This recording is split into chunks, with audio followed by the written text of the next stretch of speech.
Hi folks, if you're a returning subscriber, welcome back to the channel. If you're new, my name's Lindsay and I make fly fishing and fly tying videos. So what we're going to do today is explore inside Picari Fly. Peter Driver's made a huge success of the business over just a short period of time, and hopefully he's going to give us some secrets on how he's doing so well. So without further ado, let's get into it. Well, we're actually upstairs from the shop now, and this is where Peter does quite a lot of his work, because part of the business for Peter is tying specific orders. So he'll tie for competition anglers or anyone that wants bespoke flies. And that's how you started off, Peter, wasn't it? That's how it all started, I suppose. Pretty much. I suppose it was, as a young lad, you know, getting into fly fishing, and back then in the 90s, you know, your access to flies was very limited. Yeah, I remember it well. So, you know, I had this aspiration of, God, if I only could design my own flies, and you're seeing different flies in the river, and in Ireland, like, you know, we were very limited what we could get in fishing gear and stuff like that. So yeah, it was just a desire to start tying my own flies to be better angler from there, and I just fell in love with fly tying. Like, I remember as a kid, I remember when I got Peter O'Reilly's Rivers Flies of Ireland. It's a book, it's here behind us, all about all the different Irish fly patterns, and I got that book 12 or 13, and I spent an entire summer in my bedroom tying that book out of what materials I could find. Yeah. You know, I just tied it from cover to cover, and I just fascinated with fly tying, and I always have been. And that's where the business, and that's the foundation of any, like, Picari Fly is fly tying. Yeah, you know, I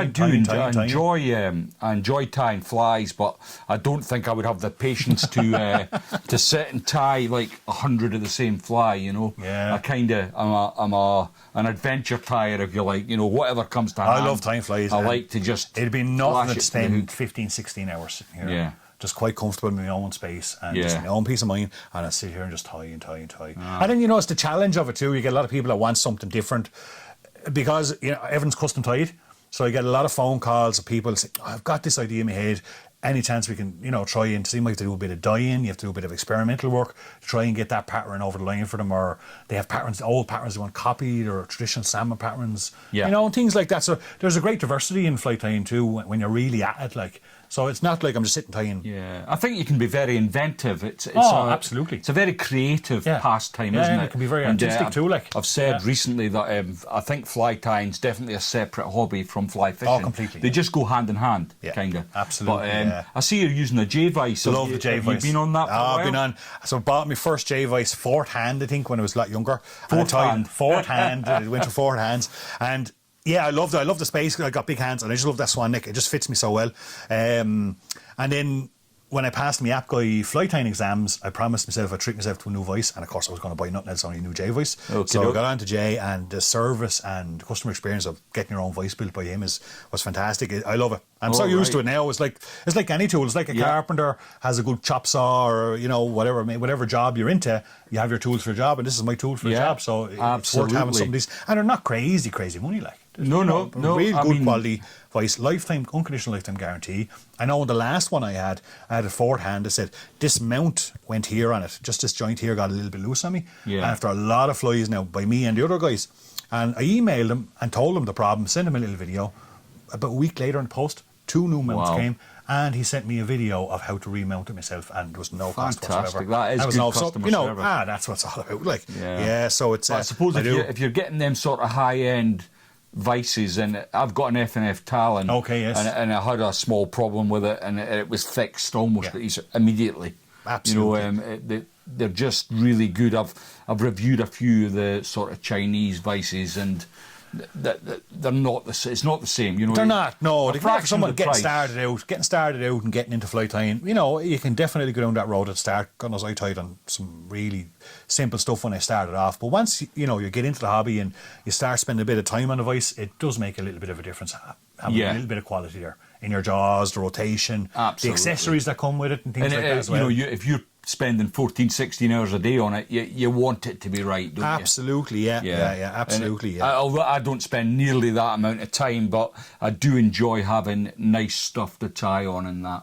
Yeah. Anyway, we've digressed onto the fly tying. What we're here to talk about is obviously tackle shops. They used to be, when I started fly fishing, tackle shops were really prominent. You would go to your local tackle shop, you could buy very limited amounts of fly tying stuff. You know, it was we were limited back then, you know, to some Marabou. What era are you in now? We might be in different eras. Late 80s, early 90s. Yeah, about that, about saying, you know, the shops would have lots of tackle, but they would have very little fly tying stuff, whereas now we seem to be spoilt for choice with what we can get for our fly tying. But absolutely. The shop downstairs, I mean, I could spend a month just wandering around the shelves, and it's only small, but you've packed a lot in there. We keep everything we need. We have everything we need. It kind of, the idea of the video was, you know, you don't get very many tackle shops anymore. You're looking online, and things like capes, you can be spending anything up to £100, £150. So for my money, I would be wanting to go to the shop and have the cape in my hand and physically see it. You know, looking at a photograph online, you don't want to be spending that kind of money. You want to go to the shop and see what you're buying. And get your bit of advice. That's the one thing we find most here is that people come in because they want to talk about fishing, they want to talk about and get a few tips and a bit of advice off you on a few fly patterns, or what's the best material for this or what's the best material for that. Where if you're online, you don't get that experience. You know, you don't get to talk to somebody and about specific material or gear or rods or what's the best, or put it in your hand and test a rod, or you know, get a feel for something. Like, that's what makes the difference. Yeah, I think actually, I mean, obviously the people you've got working in the shop, they're all lifelong anglers. And they've got that knowledge and experience to pass on to the customer. Like you say, you can't get that on the internet. It's you know, it's convenient, don't get me wrong, I'm guilty of it myself. I sit on my laptop filling my online cart and just... We all do it, Lindsay. We all do it. But there's nothing quite like coming to a shop like this and actually seeing the products you're buying. No, yeah, and meet somebody and have a conversation. And it's the social aspect of it too, Lindsay. Like, I remember growing up too, and you know, Arklow was the nearest tackle shop from where we lived in Rathrome, which is about 14 miles away. And maybe once a month, Mum or Dad would be going out to Arklow. And I'd be so excited because all I wanted was get into that tackle shop. Now, it was very, very basic. No fly tying gear. A bit of sea gear, a bit of river gear and stuff. And he'd have a chest of flies, like. And I just want to get into that chest of flies, and I'd have a bit of pocket money I saved up all month. But when he went into that shop, or tackle shop, I still remember going in there as a young boy. And there'd be 3 or 4 old guys in there. They'd be having their cups of tea. They'd be all sitting and you could sit, and I'd sit there for an hour just listening to them talk about fishing. And they'd say, how young man, how's it going? How's your fishing? You know, and it was the social aspect of it too, which unfortunately is dying away. And that was the thing around Ireland. Like, even some of the bigger tackle shops in Dublin and stuff, and Bray, Viking Tackle in Wicklow, and Bray in County Wicklow as well, was the very same. Like, you went in there for the social conversation. Yeah. You know, which all these old characters and all the old stories to be telling and things like that. And that's half the fun of fishing, actually. I think probably when you're younger, you don't quite appreciate what you're getting from these older boys. And I say that now, I'm no spring chicken myself, but certainly some of the stories you used to get were so funny.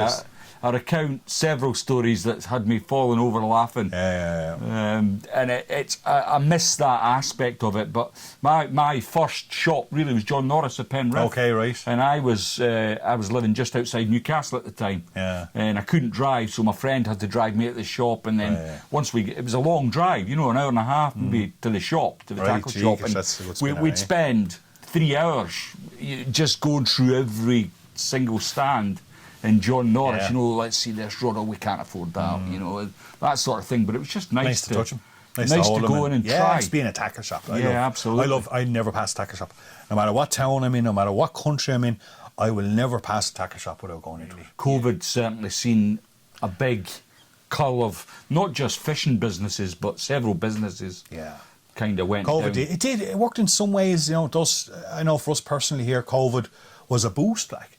Because we were online, our online presence was strong enough at the time, and we kind of, you know, took a step back when COVID kind of came. But in the first couple of weeks, said, well, you know, let's do something different about this. Like, you know, let's provide a service here. You know, I mean, fishermen were now being restricted; they can't go in. Like, it was, you know, and I'm talking about just fishermen.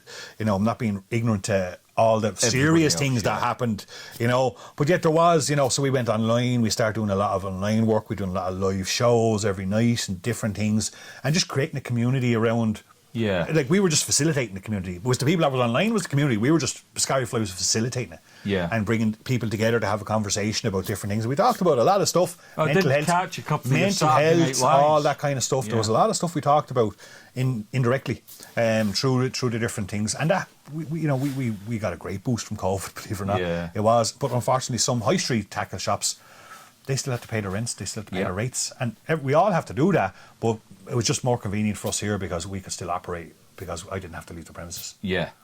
So we're still in full operation and perfect. Yeah, we're really okay for us. Like, but yeah, a lot of the high street tackle shops, the small little tackle shops, there were maybe part sportswear, part tackle shop. This kind of ones that too kind they of weren't just relying on the fishing tackle they business. didn't survive. Yeah, It's a great shame, and I think once they've gone, that they're not coming back, are they? They're not coming back. It's a very difficult game to get back into. Yeah. So you've diversified quite a bit. You don't just do fly fishing tackle. I've seen spinning. Yeah, no. We At the end of the day, it's a business, so you can't. You got to. We have a customer base here. We look after a customer base. So the Nor is quite prolific for salmon fishing and spinning and stuff like that. And in the area, we're not that far from the sea, so bass fishing is quite popular around here too. There's a good bass community around here. So we can't let that money walk away from us. So yeah, we do. We provide the basics that. It mostly is fly fishing, but we have what we need to cover a bass angler or a salmon angler coming in that wants to do a bit of spinning and stuff like that. Yeah, we cover those as well, and younger people, young kids come in. We all want to get them into fly fishing, but if they want to take a spinner out first, by all means, I'll help you and set you up and get you out there spinning, and then come back to me when you want to get some fly fishing done. It's and I met Peter at the Southern Angling Fair. That's right, down there in May. Yeah, what they do there in May. I mean, if you get a chance, you must come along and visit that fair. It's great crack. It's brilliant, especially if you've got children and you want to get them interested in fishing. It's just the and place we do to a couple go, of things like that a year as well. Like, as part of my business, I feel almost an obligation. So I'm chairman of Leinster Taffy, which is Trout Angler Federation of Ireland, and we have a Leinster branch and we have a Munster, Ulster and Connacht branch. So I'm chairman of Leinster Taffy, and as part of that role, we do a lot of youth encouragement and youth development.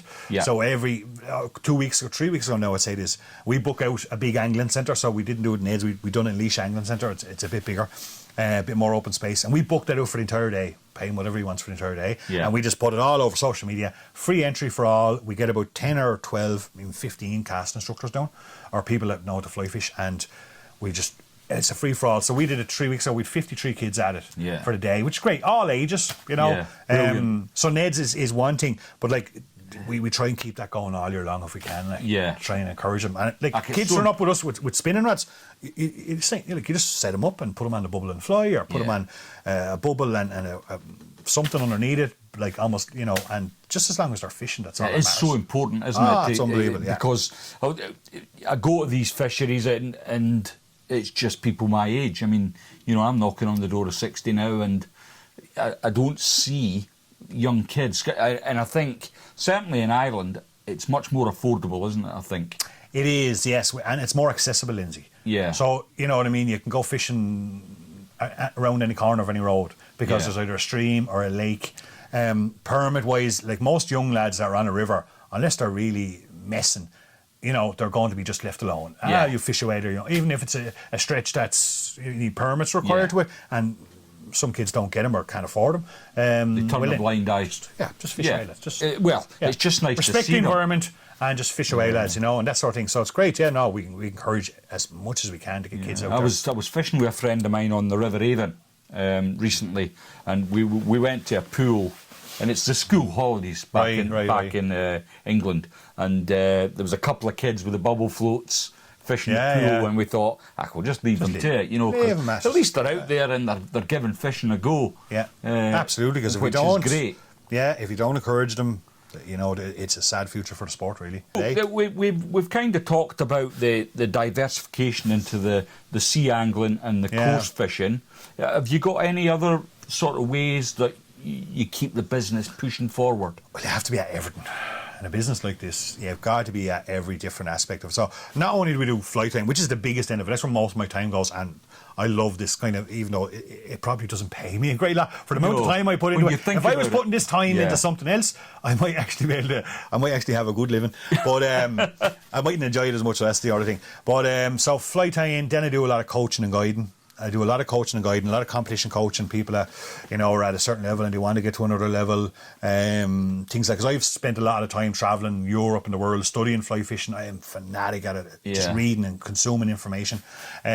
So I pass that on freely. It is amazing, isn't it? I mean, I absorb fly fishing information. Oh, yeah. I can remember fishing a river like 5 years ago. I'd be the very same. I can't remember who I was chatting to last week. That's I'd be the very same. So we do a lot of coaching, a lot of guiding as well. People just starting off that want to get into fly fishing and they want to come, and I love doing that because they're going to listen, you know, and they're going to get something from their day. So we do quite a bit of that.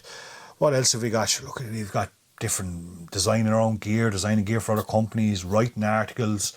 You know, you've got to be at every, as my dad said, you've got to be in every dogfight. Yeah. For a business like this to survive against the bigger conglomerates and, you know, and try and be unique to ourselves, and that's the way I've always tried to be. Try to keep it a nice niche, unique. So shall we nip downstairs and have a look Absolutely, at the shop? Absolutely, yep. So we're in the shop, and it's quite small, but you've stuffed so much stuff in here, Peter. It's unbelievable.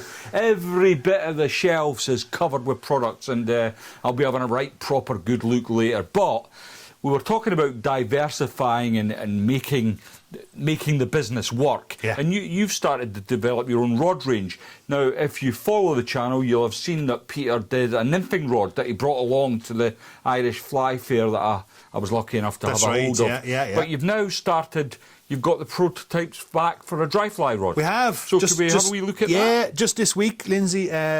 So our 9-foot 3-inch 3-weight dry fly, dry dropper rod has just landed. So this is our golden sample as such. Yeah. So we would have got the blanks. We did some testing on the blanks, make sure we're happy. Look at the eye placement and stuff like that, the handle. Sent that back, and then they send us our working model for now. So that's what we have there, the Venator 9-foot 3-inch 3-weight. Yeah, and a 3-weight's my flavour. That's the rods I use on the Same river, as that. 3-weight. Yeah, always 3-weights for my casting rods. Luckily enough, just down from the shop here, we've got the River Nor. River Nor's on the doorstep at the bottom here, of your garden. So I take it the rod will go and get tested out there. I had it Saturday. I had it on the River North Saturday. I was guiding next on Saturday and picked up the guy and said, we have a special job to do now today. So I said, we're going to test the new Venator. Oh, right. So he was delighted. So we fished it all day now, and pretty happy with it. Few little changes I still want to make just to perfect it. But pretty happy enough with the action and the way I handled what we wanted to do. You know, I build it with kind of my experience of what I want out of a rod. And you kept the blank nice and dull. Kept the blank nice and dull. Kept it a very simple finish. Didn't get too fancy with it. You know, you got your 20 centimetre mark. You got your 50 centimetre mark for building. Right, so for the measuring. competition, for the measuring and stuff like that. Kept a nice simple PVA button or EVA button at the bottom to keep it clean. Always good for resale. You know, when people buy a rod and they want to move it on, it's second hand. Yeah. If it's an aluminium butt there, it gets scratched and you could lose. It's funny, I'm not, I mean, quite I very rarely sell a rod. If I bought a rod, you can't keep it. It's my garage. There's two types. Rods. There's people that buy them and sell them. Buy them and sell them constantly. So looking for the next best thing. Looking for the next best thing. Looking for the answers. Yeah. But looking for the answers, and they tend not to find them. But so look, we keep it nice and simple. Lovely action, medium to fast.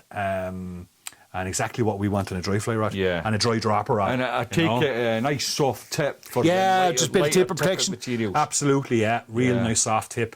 So we're pretty happy with it. And as you said, it's part of diversity of business. We gotta stay alive. And we gotta keep diversing, and it's something I've always wanted to do. I've done a fair bit of design work for other companies over the years, and it was always something I had. I wanted to bring my own rods out. Picari Fly it's the passion, because I am Picari Fly, and Picari Fly is me. Yeah, and it's having my name on the rod as regards, you know. Yeah, of course. Picari Fly, and then of course we call it the Venator, which is the Latin word for hunter. So the rod means fish hunter. Yeah, it looks nice. Yeah, and I think I've seen some rods of late where they've gone for the colourful blanks. You know, they're bright blue or they're I don't quite understand. Well, I do understand it. It's a marketing ploy.